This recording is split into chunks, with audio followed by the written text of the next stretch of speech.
साम्राज्य न्यूज, सामान्यांचा असामान्य आवाज।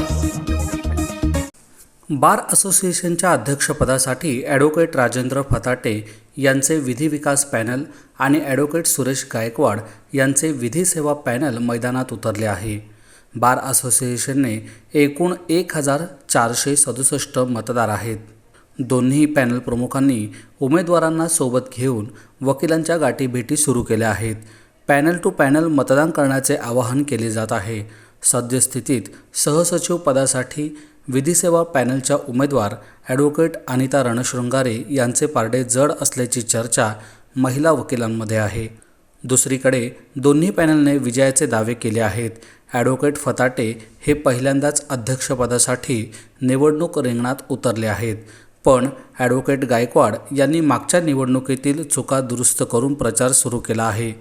सचिव, सहसचिव आणि खजिनदार पदासाठी उमेदवार जास्त असल्याने विजयासाठी किमान 400 ते 450 मते घ्यावी लागणार आहेत। काहींनी स्वतःचा विजय निश्चित करण्याच्या दृष्टीने तयारी सुरू केल्याचीही चर्चा आहे। प्रचारासाठी आता केवळ 2च दिवस शिल्लक आहेत। शुक्रवारी बारचा नवा अध्यक्ष कोण याचे चित्र स्पष्ट होणार आहे।